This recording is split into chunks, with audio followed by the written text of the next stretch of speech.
அஸ்ஸலாமு அலைக்கும் வரஹ்மத்துல்லாஹி வபரகாத்துஹு. அன்பாத அனைத்து உறவுகளுக்கும் இனிய மதிய வணக்கம்.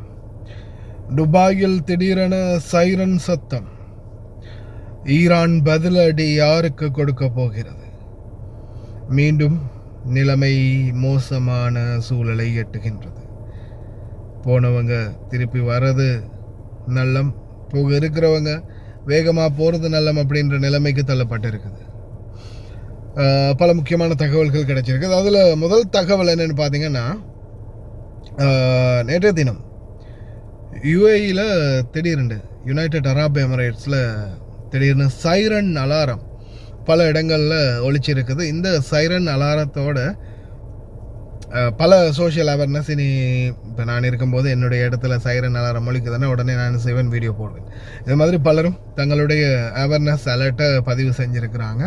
ஆனால் இது சம்பந்தமான தகவலை வந்து துபாயினுடைய யுனைடெட் அரப் எமிரேட்ஸுடைய MOI மினிஸ்ட்ரி ஆஃப் இன்டீரியர், உள்துறை அமைச்சகம் இது சம்பந்தமான தகவலை வெளியிட்டிருக்கிறாங்க. அதாவது ஆல் சிஸ்டம் மால் ஃபங்க்ஷன், அதாவது கோளாறு காரணமாக, சில இலத்திரனியல் கோளாறு காரணமாக இந்த சைரன் அலாரம் ஒலித்ததாகவும், இதனால் யாரும் பீதி அடைய வேண்டாம் அப்படின்னும் அவங்களுடைய அறிவித்தலை வெளியிட்டிருந்தாங்க. மற்றும்படி துபாய் அடிச்சிட்டாங்களா, துபாய்க்கு தாக்குதல் நடந்ததா அப்படின்ற மாதிரியும் பல கேள்விகள் எழும்ப ஆரம்பித்தது. அப்படியெல்லாம் எதுவுமே இல்லை, அல்ஹம்துலில்லாஹ். இப்போதைக்கு வரைக்கும் அமைதியான நிலைமை தான் இருக்குது. ஆனால் இன்னைக்கு அதிகாலையில் நடந்த தாக்குதல், அதாவது இன்னைக்கு அதிகாலையில் நடந்த தாக்குதலுக்கு பதிலடி எந்த ஏரியாவில் யாருக்கு கொடுக்க போகிறாங்க அப்படின்றது தான் இப்போதைய கேள்விக்குறி. அதாவது ஷிரேக் பகுதிகளில், அதாவது ஈரானுடைய முக்கிய இராணுவ தளங்கள், அதாவது கடற்படை தளங்கள் இருக்கக்கூடிய பகுதியில் தான் கடந்த நாட்களில் கூட அடித்தாங்க. அதுக்கு பதிலடி, அதாவது அதுக்கு ரெஸ்பான்ஸ் பண்ணுற விதமாக குவைத்துடைய விமான நிலையம் முதல் கொண்டு சேதமாகிச்சு. மறுபடியும் அங்கேயே போய் கை வச்சிருக்கிறாங்க. இது எந்த அளவில் மறுபடியும் ஒரு பிரச்சனையை உருவாக்க போகுது அப்படின்றது தெரியல. ஆனால் சீஸ்ஃபயரை பிரேக் பண்ணக்கூடிய நிலைமைக்கு இரு நாடுகளும் தள்ளப்பட்டிருக்குது அப்படின்றது தான் இப்போதைய கருத்து. உங்களால் முடிஞ்ச வரைக்கும் என்னுடைய பர்சனல் அட்வைஸ், வேகமாக நாட்டுக்கு போக இருக்கிறவங்க போங்க, வர இருக்கிறவங்க முடிஞ்ச அளவு வேகமாக வர பாருங்க. ஏன்னா தாமதிக்கிறது அவ்வளோ சரியாக படலை, அவ்வளோதான் சொல்ல முடியும். இப்போதைக்கு இருக்கக்கூடிய அப்டேட்ஸ் அதுதான். எதிர்வரும் நேரங்களில் என்ன மாதிரி நிலைப்பாடு இருக்குதுன்னு புதிய அப்டேட்ஸ் கிடைச்சா நிச்சயமாக உங்களுக்கு அதையும் அப்டேட் பண்ணுறேன். அது வரைக்கும் தொடர்ந்து இணைந்திருங்க. முடிந்த வரைக்கும் நண்பர்களுக்கும் ஷேர் பண்ணுங்கள். டிக்டாக்ல நம்ம வீடியோ பார்க்குறீங்களா இருந்தால் நம்மளுக்கு டிக்டாக் சேனலில் நிறைய சகோதரிகள் எடுத்து டிக்டாக்ல ஷேர் பண்ணுறாங்க. மறக்காமல் நம்மளுடைய சர்ஃபான் BA vlog யூடியூப் சேனலையும் வந்து சப்ஸ்கிரைப் பண்ணி சப்போர்ட் ஒன்று தாங்க. Leadership has been killed a first time, and their leadership has been killed a second time.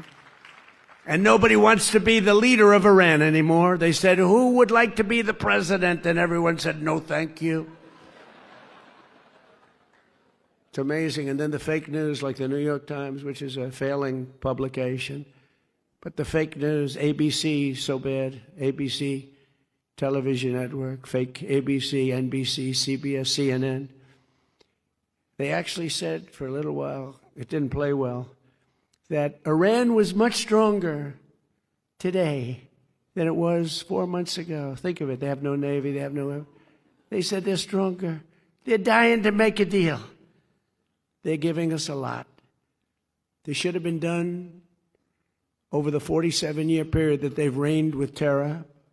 And that's what they did. They reigned with terror. When you see a young man or woman walking around without legs or without arms or a face that was obliterated, it happened from the roadside bomb that was created, the creation of General Soleimani, who I killed in my first term. And that was a big killing. You said that Iran violated the ceasefire. Yeah, they did. Will they face any consequences? Well, you'll find out. Do you consider the ceasefire to still be in place? I don't like the fact that they took a shot yesterday, actually 4, we knocked down 3, at a ship. Not an Allied ship, but a ship, a very expensive ship.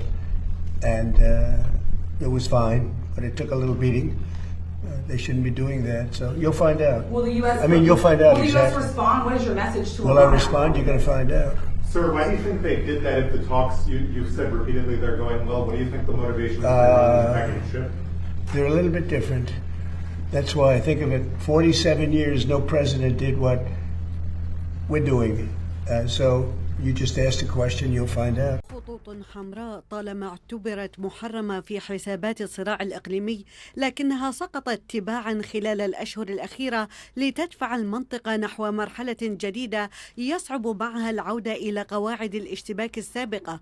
فالتطورات الأخيرة التي تسير بشكل متسارع تخترق المحاذير لتفتح بابا مواربا دون خط رجعة، وتعيد رسم معادلات القوة في الشرق الأوسط بعدما تجاوزت الحرب حدود الردع التقليدي وانتقلت إلى استهدافات مباشرة وغير مسبوقة، إذ كشفت سلسلة الأحداث الحالية أن أطراف النزاع باتت أكثر استعدادا للمخاطرة وأقل التزاما بالخطوط التي كانت تمنع الانزلاق إلى مواجهة أوسع. فبعد أشهر من المواجهة المفتوحة بين الولايات المتحدة وإيران، لم تعد الضربات العسكرية مجرد رسائل ضغط متبادلة، بل تحولت إلى أدوات تفاوض ميدانية تستخدم لفرض الشروط السياسية، كما أن استهداف الأصول العسكرية والحيوية والتوتر المتصاعد في مضيق هرمز عكس انتقال الصراع من مرحلة الاحتواء إلى مرحلة اختبار الإرادات. وفي موازاة التصعيد العسكري تتعثر المسارات الدبلوماسية وسط تمسك كل طرف بمطالبه الأساسية